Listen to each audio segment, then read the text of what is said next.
Kewarganegaraan? Izin menjawab, dokter. Jam 9:40, dokter. Oke.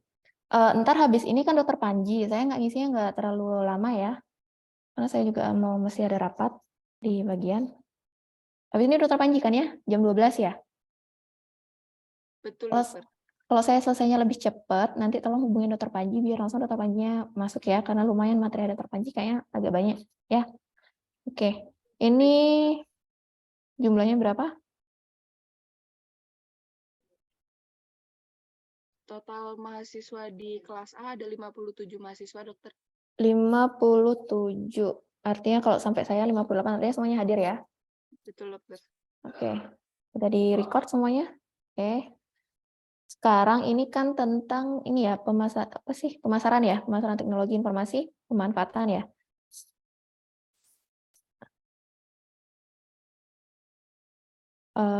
Saya kan ada pertemuan ini 2 kali materi yang sama.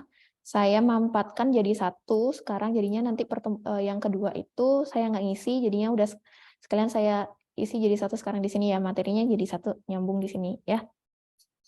Jadinya nanti bisa diisi sama dokter yang lain. Terus saya juga ngisi satu beda materi lagi nanti setelah Bali Dance mungkin ya dicariin waktu. Oke, kita mulai aja ya. Saya nggak terlalu banyak kok, saya nggak terlalu lama juga ngisinya. Oke, sebentar.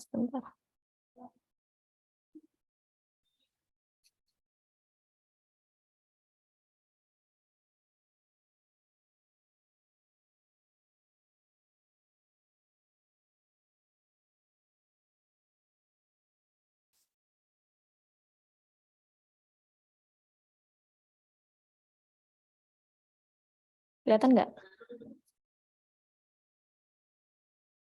Udah Kelihatan, kelihatan? dokter. Oke. Kita mulai ya. Selamat pagi semua. Mungkin kayaknya saya kebanyakan mundur-mundur waktu ya, sama buat cari-cari waktu. Karena memang lagi full banget juga, karena lagi banyak banget ngajarnya, karena saya juga sambil kuliah ya, karena saya mesti PP juga, Jakarta Bali. Jadinya emang waktunya saya agak susah ya.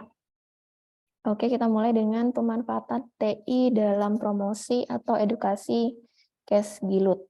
Ya, ini kalian udah belajar kan, maksudnya tentang masalah promosi, nggak masalah promosi tentang kesehatan gigi dan mulut aja, tapi maksudnya banyak promosi ya, entah promosi masalah bidang ekonomi, kesehatan, atau promosi mungkin kalau ada yang ini punya online shop ya, itu cara promosinya mungkin mirip-mirip, pakai media sosial, atau mungkin pakai media massa, dari mulut ke mulut, atau sebagainya, gitu ya.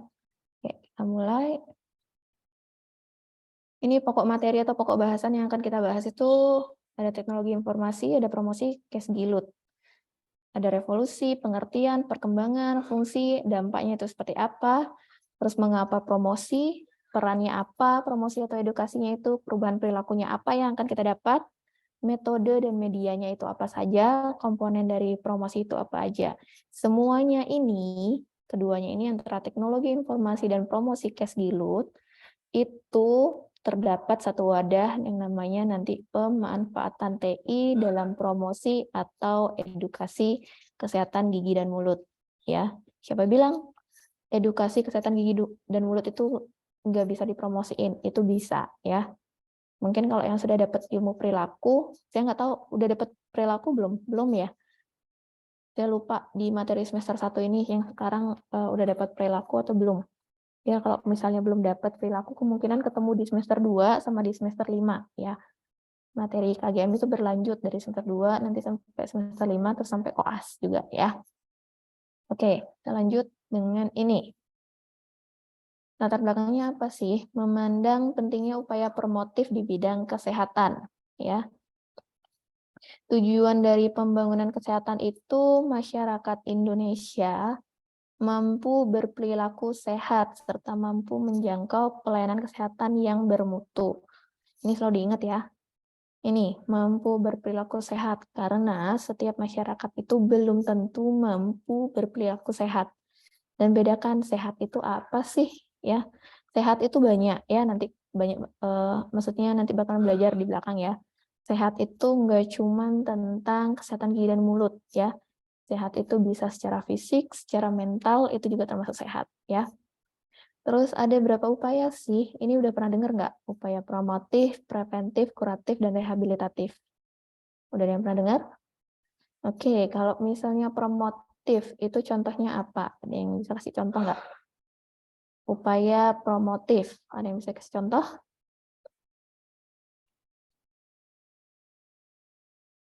Upaya promotif, Izin menjawab, dokter. ya oke, Ya, silakan saya siapa? absen 28, absen Maaf, 8, Dafa. Jadi upaya promotif itu contohnya ada penyuluhan, dokter. penyuluhan apa misalnya? Penyuluhan tentang sikat gigi Hmm, dua kali sehari dan juga heeh. cara yang benar dan melakukan dental flossing, dokter. Ya, sasarannya ke mana itu kalau kamu bikin penyuluhan? Kalau bilangnya cara sikat gigi dan dental flossing. Ke anak-anak SD mungkin, dokter. Ke anak-anak SD atau Ya, anak-anak prasekolah ya.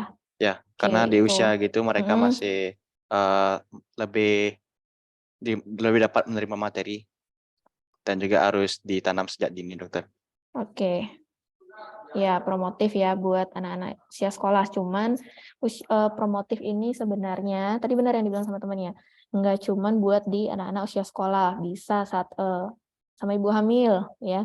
Kadang mereka yang ibu hamil itu gusinya bengkak. Itu karena apa? Mereka kadang khawatir, "Dok, ini kok gusi saya bengkak?" Kadang memang itu sifatnya hormonal ya. Terus yang untuk edukasi sama lansia ya, yang mereka yang sudah tidak ada giginya atau edentulusnya udah nggak ini, edentulus ridge-nya udah nggak ada gigi, itu biasanya kita mengedukasi untuk mereka menganjurkan menggunakan gigi palsu ya. Itu juga termasuk dalam promosi kesehatan ya, atau dalam upaya promotif ya. Terus kalau yang preventif ada yang tahu?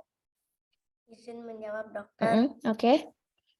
Siapa? Upaya perkenalkan, nama saya Hila Edria Dewina, NPM 52. Upaya preventif itu seperti menyikat gigi, diet makanan, scaling, seperti itu, dokter. Oke. Terima kasih. Preventif, diet makanan. Kalau dibilang diet makanan, ada yang bisa kasih ini nggak? Contoh nggak, diet makanan itu maksudnya apa? Diet makanan itu maksudnya apa? Diet makanan itu maksudnya apa? Ada yang tahu?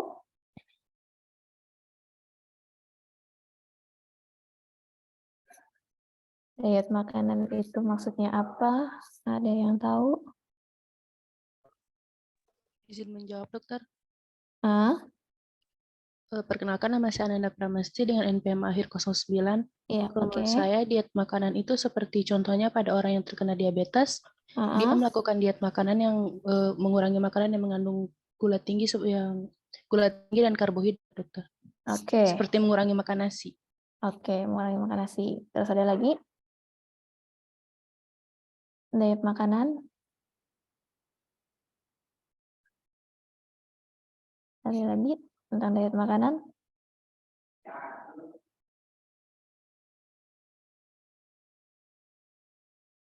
Ada lagi? Misalnya kalau yang buat anak-anak ini, anak-anak sekolah,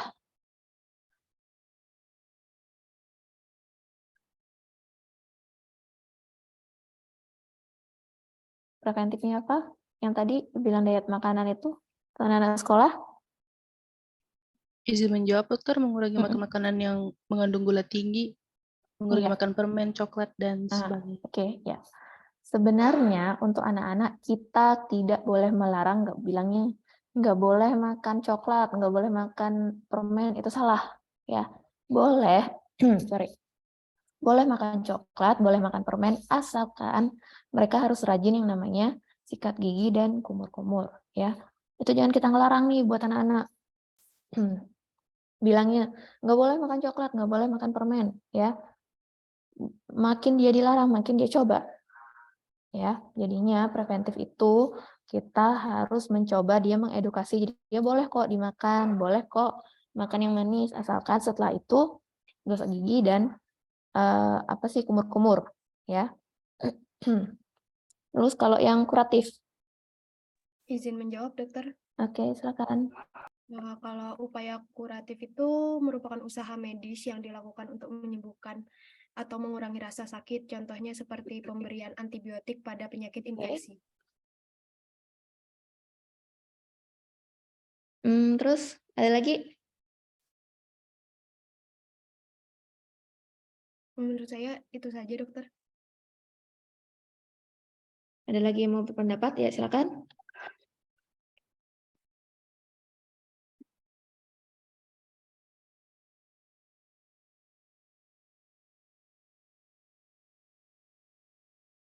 Ada lagi yang kuratif? Siapa?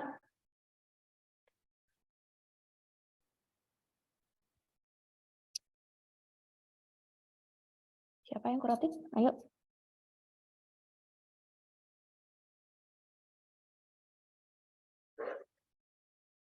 Ayo. Kalau di bidang kedokteran gigi, upaya kuratifnya apa? Izin menjawab, Dokter. Oke. Kenalkan, nama saya Aris Mafiro dengan Mm-mm. NPM 013, seperti kayak penambalan gigi gitu, Dokter. Oke. Kalau buat anak-anak juga apa? Kuratif?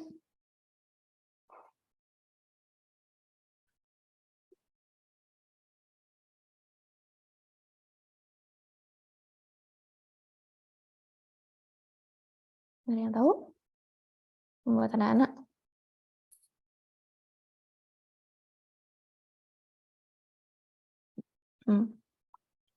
Ya, kalau anak-anak juga sama ya.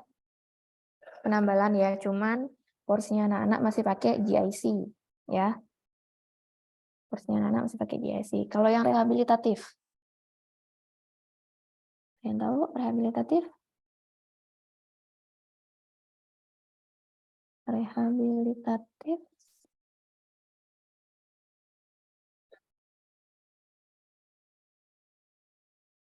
Ada yang tahu?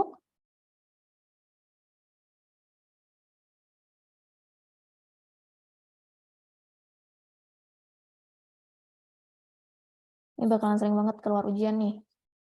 Yang 4 upaya ini.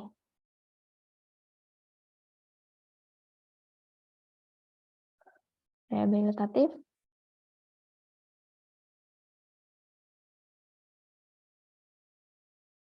Yang tahu ya udah, kalau nggak ada yang tahu nanti dicari sendiri ya.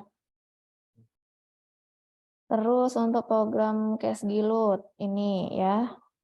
Ini termasuk dalam programnya Department of Communicable Disease. Itu biasanya WHO juga pakai ini. Sampai sekarang konsentrasi buat apa sih namanya tentang promosi kesehatan gigi dan mulut itu masih prioritas buat WHO. Karena kadang di setiap negara itu permasalahan kesehatan gigi dan mulut itu masih sangat tinggi ya. Nanti kita belajar, kita lihat data-data dari Riskesdas ya. Tujuannya itu merubah perilaku masyarakat dalam pemeliharaan kesehatan gigi. Perilaku itu ada apa aja? Ada yang kognitif, ada yang afektif dan psikomotor ya.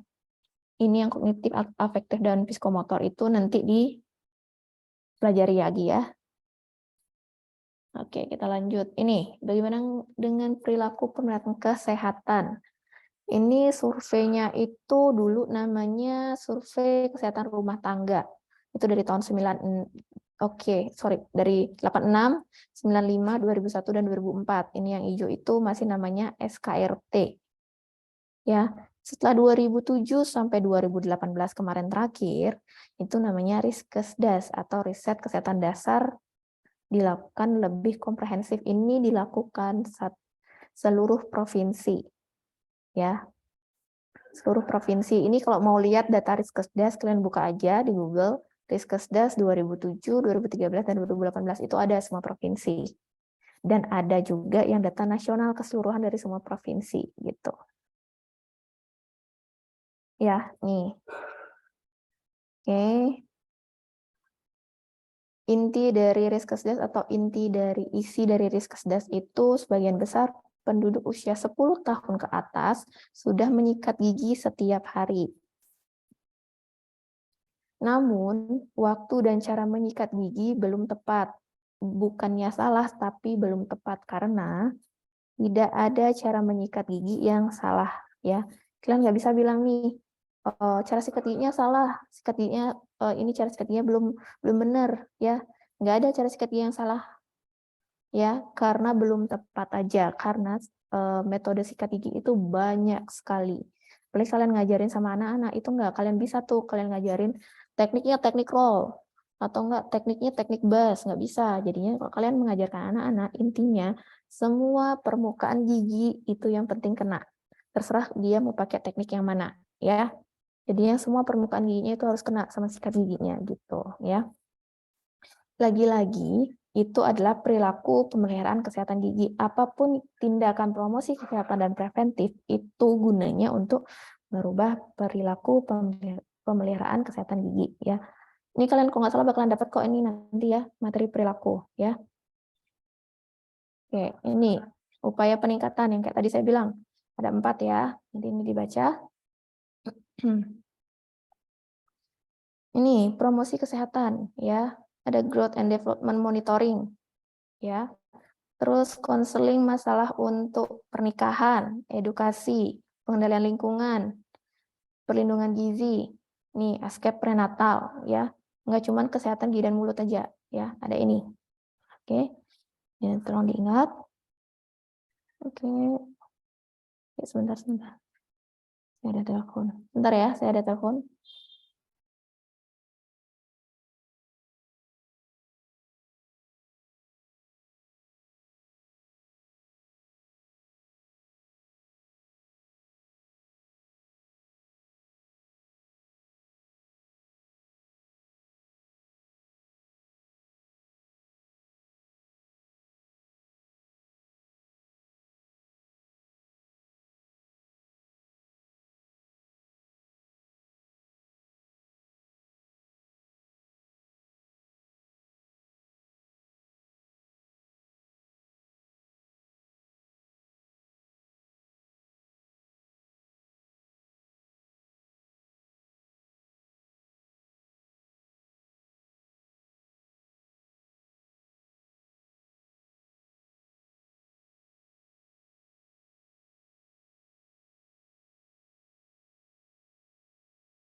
Oke, kita lanjut ya, Dik ya. Ini proses perubahan perilaku yang tadi saya bilang, ya. Ini apapun permasalahannya, pasti selalu menggunakan yang namanya proses. Proses itu yang pasti merubah perilaku, entah dari lingkungannya atau instrumen yang menyebabkan suatu proses yang menjadi merubah perilaku, ya. Hasil dari perubahan perilaku itu ada 3 yang tadi saya bilang. Ada kognitif, ada afektif, dan psikomotor, ya. Ini bagan gampangnya kalian belajar bagaimana perilaku itu bisa mendapatkan 3 proses kognitif, afektif, dan psikomotor ini, ya. Apapun pokoknya pasti selalu yang namanya melalui proses, ya. Nih, proses. Oke, kita lanjut dengan ini, apa sih dari peran pemateri? Ini peran pemateri itu ada yang namanya penyampai atau pengelola pesan, ya, dan adanya komunikator, ya.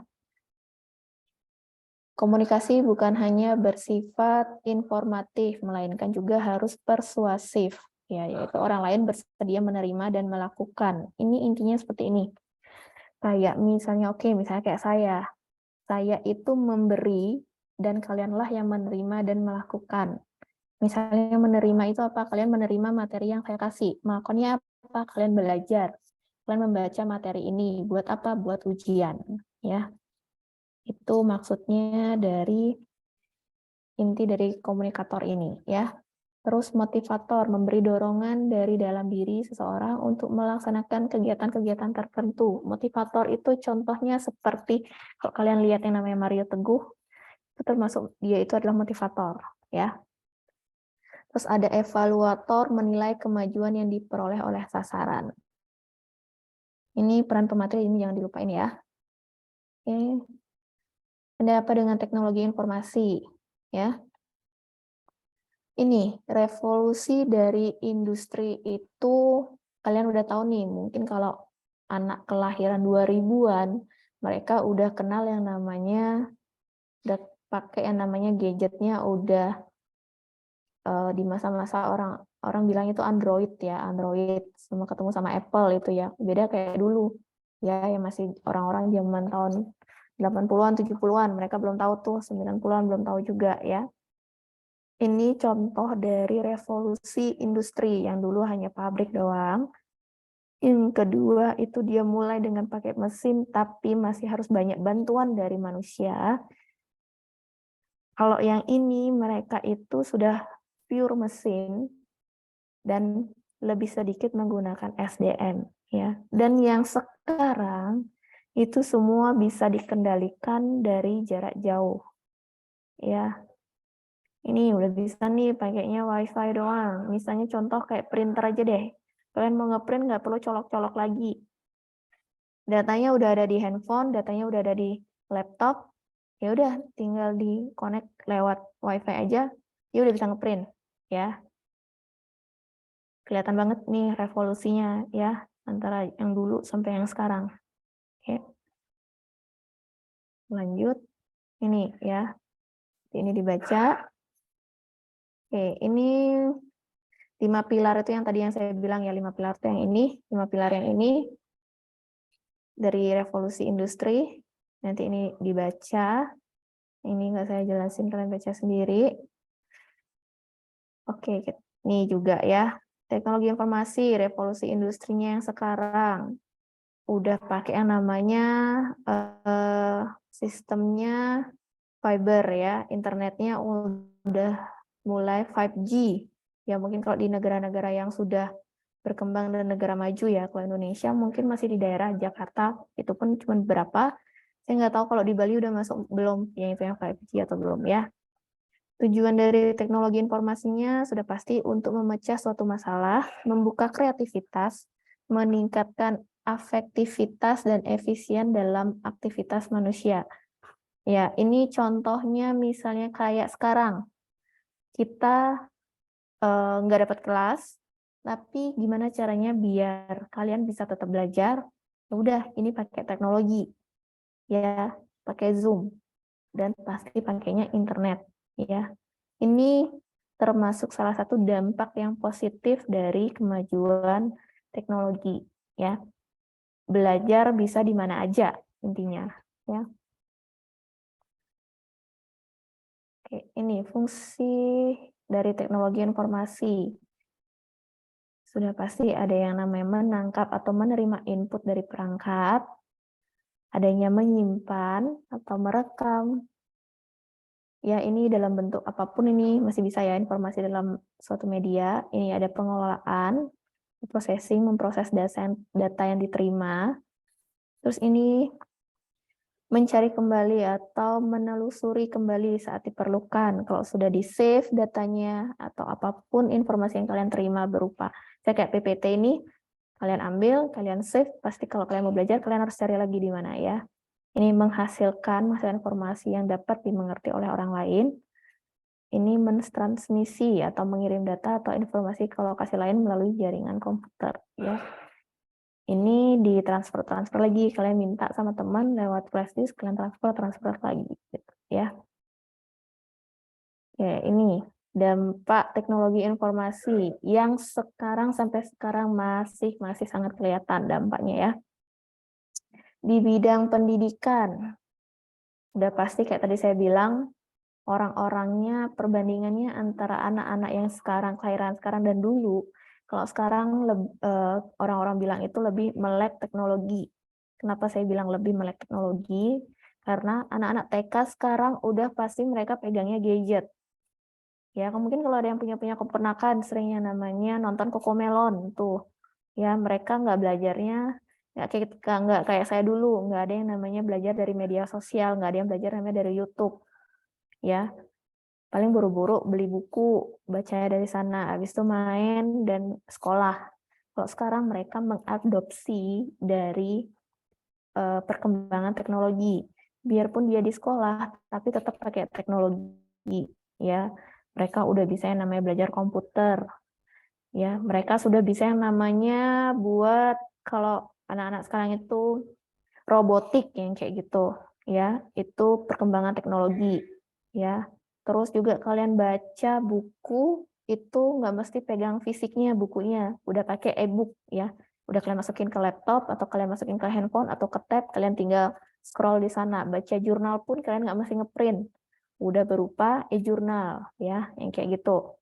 Jadinya sebenarnya kalau masalah perkembangan ada dampak positif dan ada dampak negatifnya ya. Terus untuk yang di bidang ekonomi itu berbasis IT, kemudahan informasi dan transaksi. Ini contohnya kalian kalau lagi belanja online, yang sering belanja di Shopee sama Tokopedia, pakai virtual account. Belanja misalnya ke beli makan, misalnya kalian lagi nongkrong kemana gitu sama teman, orang-orang bilang anak-anak muda sekarang itu namanya cashless. Kalian belajarnya pakai apa? Pakai QRIS bayarnya, nanyanya. Ya, QRIS atau KRIS lah itu. Atau enggak misalnya transfer pakai OVO, GoPay. Ya, itu di bidang ekonomi. Itu gampangnya, itu kemudahannya. Mungkin dampak negatifnya kebocoran data. Itu masih ini ya, masih sering banget jadi ini topik. Ya. Terus kalau di bidang sosial itu bisa kalian bersosialisasi sama orang yang memang belum pernah kalian ketemu. Di beda benua, mau beda provinsi, di beda tempat, atau di beda kabupaten, kecamatan, itu masih bisa ketemu. Lewat apa? Misalnya kayak sekarang saya. Kalian di rumah, saya lagi di nih ruangan IKGM. Jadi masih tetap bisa ketemu. Ya, masih bisa bersosialisasi. Kita ketemunya lewat mana? Kita ketemunya lewat Zoom. Kayak gitu contohnya ya. Terus kadang-kadang pun kita duduk sebelahan, kayak contoh ini ya, duduk sebelahan, kita masih sering yang namanya main gadget sebelah-sebelahan, atau kadang chatting sebelah-sebelahan sama teman gitu ya. Di bidang kesehatan itu kalau sekarang banyak sekali ya, pelayanan online, terus hasil pemeriksaan yang bisa dikirim online, konsultasi secara online, hasil laboratorium yang bisa dikirim secara online ya. Kalau contohnya pelayanan online itu misalnya kalau kalian kemarin lagi mau vaksin COVID, kalian cari nomor antrian pasti lewat websitenya atau aplikasi online-nya. Jadinya kalian nggak sampai antri ke tempat ya, misalnya ke puskesmas atau ke rumah sakitnya. Terus kalau yang hasil lab dan hasil pemeriksaan itu biasanya kalau yang pernah periksa darah ke Prodia, pasti mereka menawarkan bilangnya kayak gini, mau di print atau mau dikirim via email. Itu sudah termasuk dari kemajuan teknologi di bidang kesehatan. Udah bisa dikirim hasilnya via email. Konsultasi online contohnya itu kayak Halodoc dan teledentistry. Yang kemarin mungkin kalau ikut atau mungkin ada yang coba-coba buat ini BKGN kemarin, ada yang konsultasi online, itu udah termasuk namanya teledentistry. Kalau kita di bidang kedokteran gigi. Kalau dokter umum namanya telemedicine. Ya. Itu yang untuk konsultasi online. Ini promosi kesehatan, upaya yang berorientasi pada penyampaian informasi tentang kesehatan, guna penanaman pengetahuan agar tumbuh kesadaran untuk hidup sehat. Lagi-lagi untuk hidup sehat. Ingat ya, sehat itu nggak cuman tentang kesehatan rongga mulut ya, tentang gigi juga, tapi semua keseluruhan ya. sehat mental sama sehat fisik. Ini aplikasi dari sistem Promkes. Ini nanti tolong dipelajarin bagannya, ya. Tolong dipelajarin bagannya. Ini komponen dari pendukung utama, sudah pasti ada orangnya, sudah pasti ada prosesnya, ada strateginya, dan ada teknologinya, ya. Ini 4 ini berperan sangat penting, ya, dalam komponen pendukung dari promosi kesehatan yang lewat teknologi informasi, ya. Ini saya ambil contoh pada saat ini, sebelum pandemi COVID ini, kakak kelas kalian, itu waktu Baksos, ini, Baksos, ya, masih Baksos. Ini masih terjun, ini udah 2 tahun kalau nggak salah setelah selama COVID, kita belum terjun, mungkin nanti kalian bakalan kena di tahun depan. Ya, Baksos, ini sama kakak kelas. Terus kalau setelah COVID, sejak COVID, kita menggunakan yang namanya telemedicine atau teledentistry. Nih, ya. Ini dulu nih, sebelum COVID, saya pakai fotonya kakak kelas. Oke, metode dan media. Metodenya apa, medianya apa, ini saling menyesuaikan. Ada yang tahu nggak ini maksudnya apa?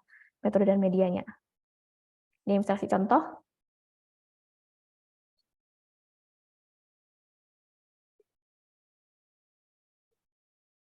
Ada yang bisa kasih contoh, maksudnya metode dan media ini saling menyesuaikan. Izin menjawab, dokter. Oke, Saya coba jawab. Misalkan kita ingin melakukan penyuluhan ke anak SD, nah metode yang kita ini itu kayak materi yang akan kita bawakan, misalkan contoh cara menyikat gigi dengan benar. Nah, medianya itu mungkin kita bisa menggunakan pantum dan sikat gigi, dokter. Mungkin itu pendapat saya, dokter. oke. Ada lagi?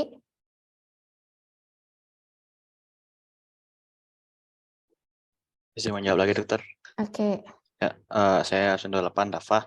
Jadi metode media itu disesuaikan, maksudnya contohnya itu medianya misalnya TikTok, dan metode penyajiannya itu karena TikTok itu dia bersifat pendek, jadi materi kita sajikannya itu disingkat juga, gitu, dokter. Oke. Terus ada lagi? Ada lagi?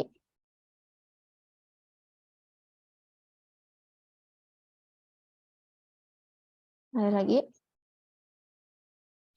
Ini bakalan kalian sering kerjain nanti kalau kalian koas. Kalian ada di departemen KGM. Ini kegiatan yang paling orang-orang sih, bukan orang-orang ya. Kakak kelas kalian kalau bilangnya kalau udah masuk ke lab IKGM itu ada labnya buat refreshing atau buat jalan-jalan, buat liburan.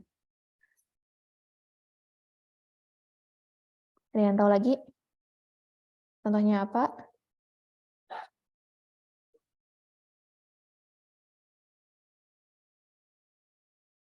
Ada yang tahu lagi? Ini contohnya kalian penyuluhan ke anak SD dengan metodenya metode drama. Ya, metodenya metode drama, medianya kalian menggunakan video. Terus kalian itu datang ke SD dengan menggunakan misalnya kalian temanya itu Upin Ipin. Jadi kalian berkostum Upin Ipin ke SD dengan berdrama di depan mereka dan menampilkan video. Terus kalian nyanyi-nyanyi, ya, seperti itu. Itu maksudnya yang saling menyesuaikan. Sambil melihat sasaran yang kalian lihat, yang kalian mau berikan edukasi. Kalau seandainya kalian mengedukasi lansia, tapi kalian pakai drama, itu nggak masuk. Ya, itu nggak masuk ya. Kalau misalnya lansia, kalian pakai drama. Kalau lansia, cocoknya kalian menggunakan media poster, yang tadi yang teman bilang, sama pantum gigi, gitu ya. Ini tolong dicari lagi contoh-contohnya, karena ini bakalan banyak banget keluar di UAS. Ya, karena saya akan keluarin soal dari apa yang kalian bilang nanti. Ya. Lanjut, ini metode promosi kesehatan gigi dan mulut. Ini ada dari 1 sampai 5 ya. ceramah, ada tanya jawab, ada pengamatan, ada demonstrasi, ada simulasi. Nanti dibaca, dicari contohnya masing-masing ya. Nih, peran manusia sebagai penyaji, pengolah pesan akan berbeda tergantung dari situasinya ya.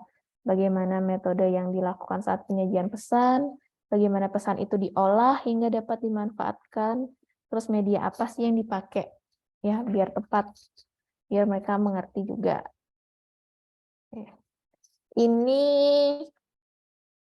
Ini namanya kerucut dari Edgar Dale ya. Ini kerucut. Ini ada yang bisa menjelaskan nggak maksud arti dari segitiga ini?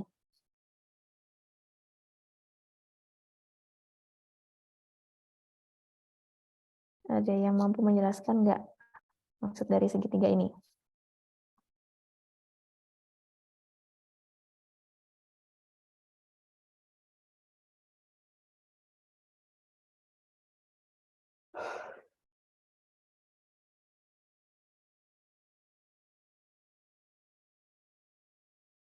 Ada yang bisa menjelaskan nggak?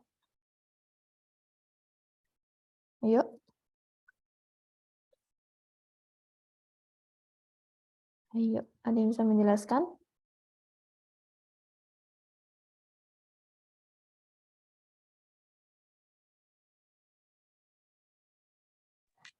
Izin menjawab, dokter. Oke. Menurut saya kerucut itu menggambarkan seperti proses dari seseorang belajar itu dilihat dari apa yang dia amati dan apa yang dia lihat, dok. Oke. Terus ada lagi?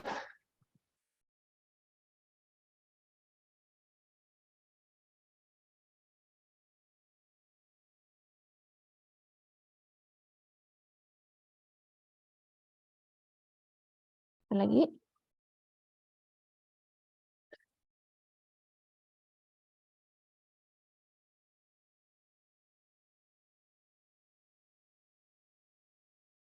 Ada lagi? Ada lagi? Dokter. Oke, silakan. Saya NPM 026. Menurut saya segitiga ini untuk mempelajari perkembangan seseorang, dok. Mempelajari perkembangan seseorang.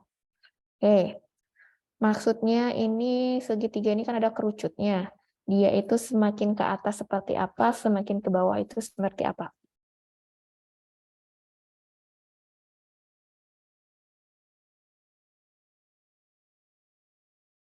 Apakah metode medianya yang semakin ke atas itu semakin baik, atau yang ke bawah semakin baik?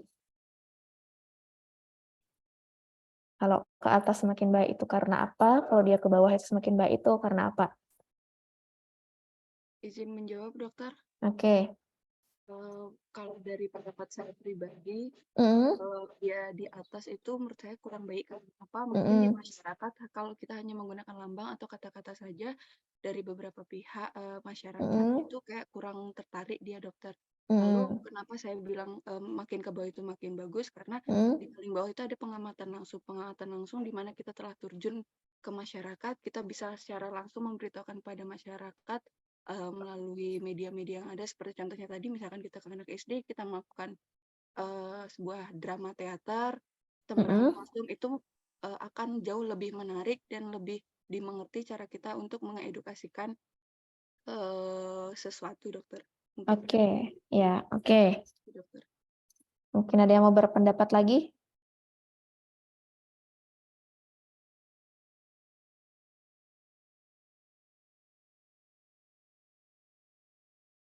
Ada yang mau berpendapat lagi? Oke, kalau nggak ada, ya. Benarnya ini kalau dibilang bukan berarti baru dia segitiga, di atasnya di ujungnya kerucut, itu di atas itu makin membaik. Tapi enggak, ini kebalikannya. Yang di bawah lah yang semakin membaik pengamatan langsung. Karena, benar kata temannya, karena terjun langsung ke para komunikannya atau penerima pesan ya. Jadinya langsung nih kalian mau mengedukasi, kalian itu nggak cuma lewat via Zoom aja, lebih enak langsung ketemu, langsung bisa diperagakan, langsung kalian bawa medianya, gitu ya. Langsung melakukan pengamatan di sana mereka itu menerima dengan baik atau tidak, ya. Oke, kita lanjut. Ini media edukasi. Medianya apa? Banyak sekali kayak tadi saya bilang ya, mau papan tulis, poster, leaflet, buku, film, habis itu video, drama.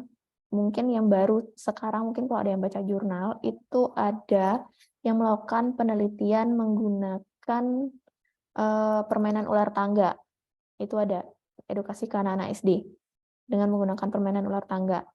Ya, terus ada lagi yang namanya program 21 hari menyikat gigi, di mana mereka melakukan menyikat gigi itu bersama orang tua di setiap malam hari sebelum tidur.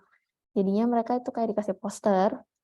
Kalau mereka menyikat gigi malam hari dengan orang tuanya, mereka mewarnai di sana. Gambar bulannya diwarnain sama mereka. Kalau pagi mereka gosok gigi setelah sarapan diwarnain juga mataharinya gitu ya. Itu caranya kalian mengevaluasi mereka itu rajin gosok gigi atau enggak. Itu juga berfungsi pelan-pelan mengubah perilaku anak-anak SD ya. Oke, kita lanjut. Ini mengapa menggunakan media? Nanti nih kalian baca ya, ada 6, ada banyak sih sebenarnya. Tapi saya masukin cuma beberapa aja ya. Oke, pemilihan media dengan model ini Azure ya. Ini kalian baca ada analyze, stage, select, or verify media. Ya, ini banyak banget ya. Yang paling terakhir sudah pasti evaluate, itu untuk mengetahui tingkat pencapaian tujuan ya. Selalu pasti dievaluasi itu sudah mencapai tujuan atau belum. Kalau seandainya belum mencapai tujuan, kalian ulang lagi ke stage awal. Ya, mesti diikuti nih stage-nya ya satu-satu. Agar mencapai tujuan. Tujuannya kalian apa misalnya? Oke, tujuannya untuk mengubah perilaku anak-anak. Untuk membiasakan sikat gigi di malam hari atau menyikat gigi 2 hari sekali ya. Itu.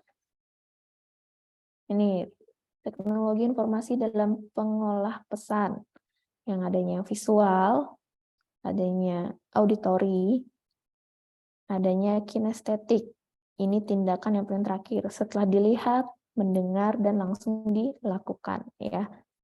Ini 3 ini sebenarnya bukan susah sih ya. Maksudnya lebih susah kalau kalian itu terapkan kepada anak-anak. Mungkin kalau orang dewasa masih gampang ya.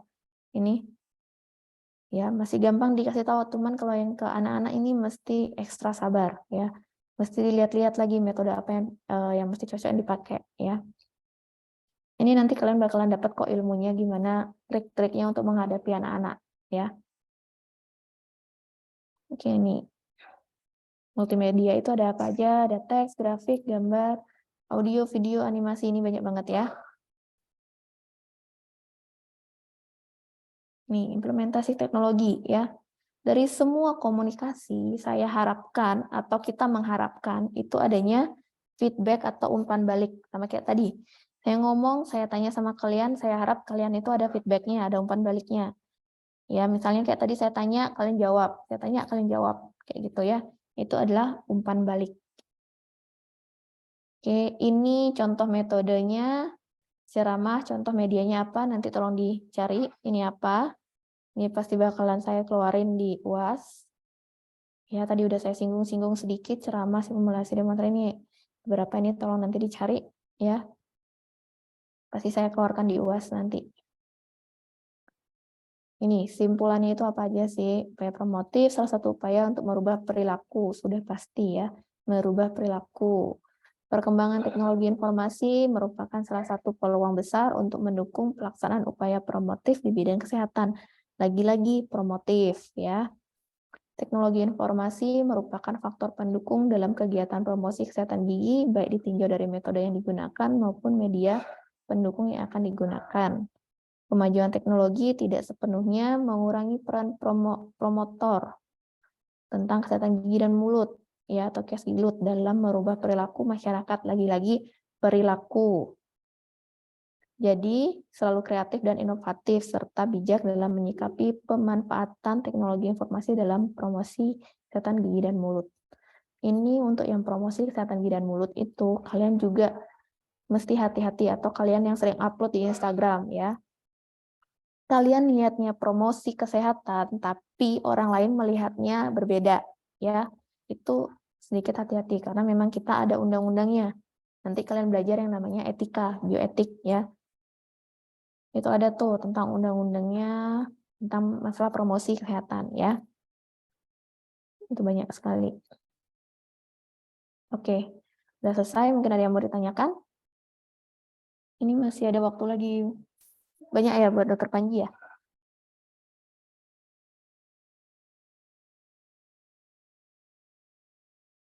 Ada yang mau ditanyakan?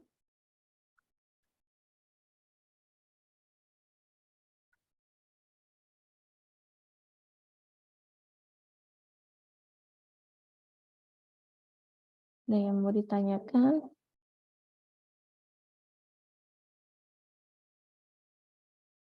Oke, kalau nggak ada yang ditanyakan, nanti saya tunggu nilai UAS-nya, jangan sampai doremi, kayak yang kemarin UTS-nya.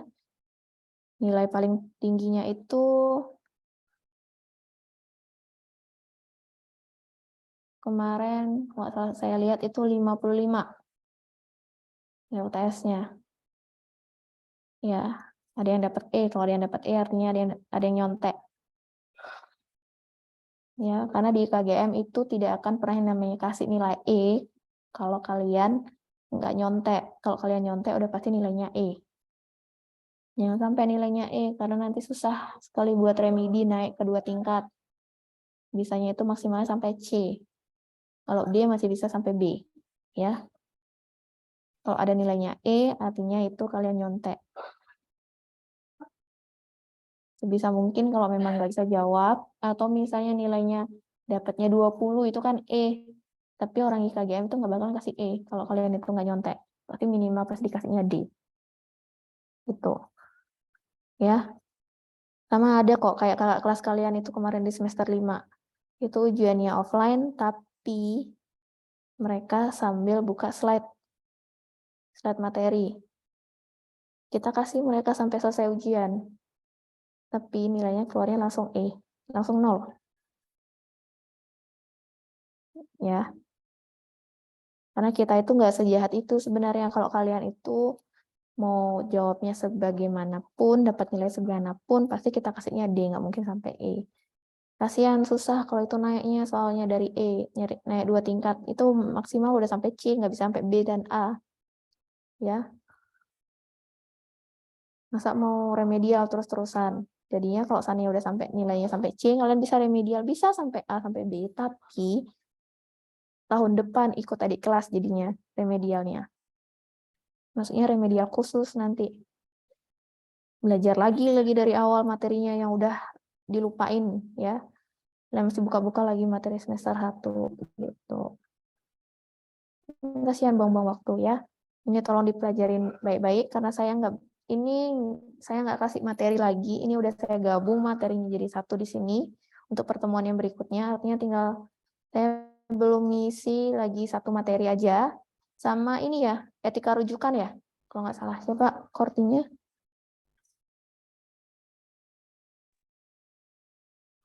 Iya dokter, Itu saya dapatnya kapan ya, etika rujukan ya, Desember ya? sebentar dokter, saya cek jadwal dulu dokter.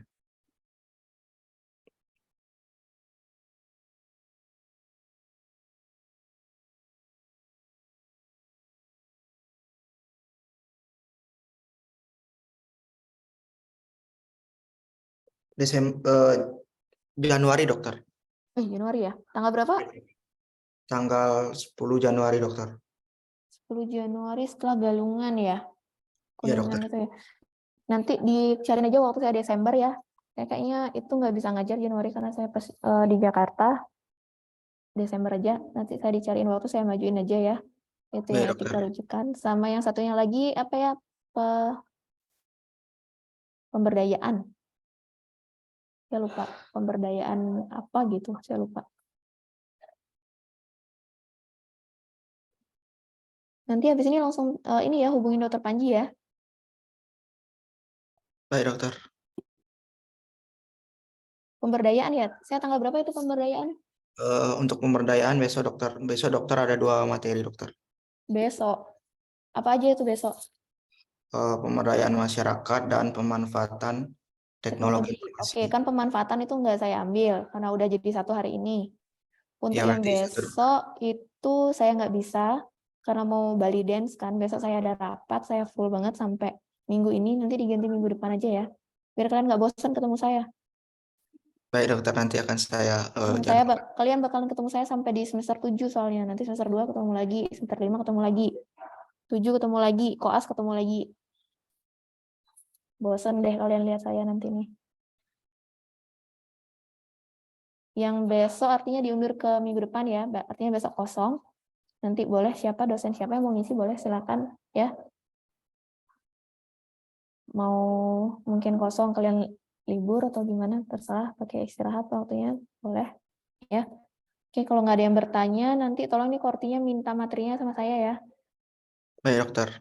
Atau mungkin saya kirim di chat aja biar kalian semua bisa langsung download ya. Atau enggak nanti aja deh saya ini ya di chat aja deh ya di WA. Baik, dokter. Ya, nanti tolong diingetin saya untuk kirim materi biar bisa belajar. Oke, kalau nggak ada yang bertanya, saya akhirin langsung dihubungin tolong Dokter Panji ya, Dokter Panji di sebelah soalnya ya. Baik, dokter. Kalau gitu saya izin live, terima kasih, selamat pagi ya. Terima kasih, dok. Terima kasih.